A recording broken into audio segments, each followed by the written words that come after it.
Hi, I'm Kristen McDermott, a family therapist passionate about helping teens and their parents thrive. This video is for mentors and parents using mindset moments. Since the goal is to prompt meaningful, resilience building conversations, I wanted to give you 3 tips for getting students to engage, to open up and talk to you and to each other. If you are the parent of teens, or if you work with teens, you are probably way too familiar with the dreaded monosyllabic response to questions. How was your day? Fine. What did you learn? Nothing. Who did you hang out with? No one. It's like pulling teeth to get our kids to talk to us. As parents, those monosyllabic responses make us feel stupid and disrespected and like we don't matter to them, which of course is not true, but it sure feels that way when we're desperate for a crumb of genuine conversation. So here are 3 tips for getting teens to talk to you. Number 1, lead with sharing. Number 2, ask your teen to choose a time and place for engagement. And number 3, allow them to pass, sometimes. Let's start with the first one, lead with sharing. And I'll focus on parents first and then show you how this applies to mentors facilitating resilience reminders too.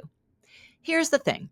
Teens don't like to be interrogated. They have a lot on their minds, and reporting out about their days when they're mulling over a million other things is not usually going to be their activity of choice. On the other hand, they care about you, the parent. Seriously, I know it often doesn't feel that way when they're dismissive, distant, and even disrespectful, but I see it every day. Teens want to have good relationships with their parents. They are just overwhelmed and annoyed and afraid and confused and can't figure out how to give you what you want in the midst of their angsty identity crises. But instead of giving them opportunities to disappoint you, you can give them opportunities to show they care by leading with sharing. So you say something like, I had a big presentation today and I felt like I did a good job, which allows them to say, Way to go, Mom. I'm proud of you. Boom. Done. A compliment given in 5 seconds. By leading with sharing something positive about yourself, you can tee up a positive response from your teen that basically costs them nothing. No time, no deep thought, no opportunity cost, and lets them show they care about you. Leading with sharing as opposed to bombarding your teen with questions is a great tool for opening communication with them that doesn't invade their privacy or make them feel like they have to perform for you. This applies to mentors using resilience reminders with a group of students too.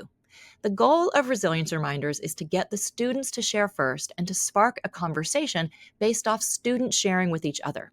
The questions are not difficult or invasive, and there are plenty of answers embedded right in the read aloud section, so there's almost always a student who will start it off. However, it might sometimes be helpful for the mentor to lead with sharing. And in this case, the ideal share would be something that is relatable, that shows that you have experienced similar challenges as the teens. Remember, we connect through our vulnerability. When we can share ways we have been resilient and overcome struggles, disappointments, and failures, we give hope to teens and make ourselves approachable. And parents, when you're trying to engage your teen in a resilience reminders conversation, leading with sharing will break the ice and make the conversation not seem just like another piece of homework your teen has to complete.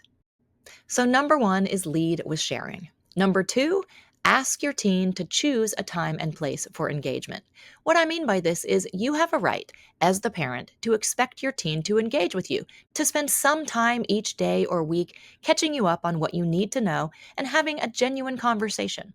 The key is giving them some control over when that happens so they can be in the right state of mind. So say something like, It's important to me that we connect every couple of days so I can know how best to support you and feel good about our relationship. So when would be a good time in the next couple of days for us to have a short catch up? Teens want control. Their biggest complaint is that their parents are too controlling, which says to them that they don't trust them. Allowing your teen to have some control over when you have meaningful conversations goes a long, long way to lowering their resistance.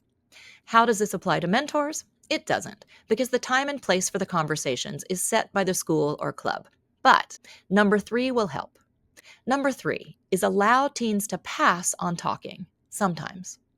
Taking this idea of giving teens control one step further is to allow them to pass on engaging, sometimes. The key word is sometimes.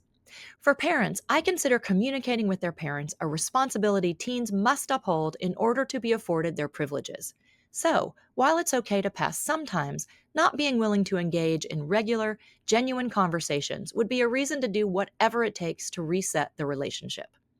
For mentors, the resilience reminders conversations are meant to be genuine and helpful to teens, not something they have to perform for. So they might not always be in the mood. That being said, I would address it, name it, say it out loud, but do it in private. Pull a teen aside and say, Jack, you haven't been participating lately, and while I don't want to force you to speak, it doesn't feel good to the rest of the group when people won't join in. Is there something going on I could help with? Do you think you'll be able to participate in the future? This is how resilience reminders are designed to help organizations identify students who need a more intensive level of resource by noticing which students are not participating and gently following up with them. So that's it for this video. 3 tips for getting teens to talk to you are: lead with sharing, ask your teen to choose a time and place for engagement, and allow them to pass sometimes. I hope you will try these tips, and I hope you will find them helpful.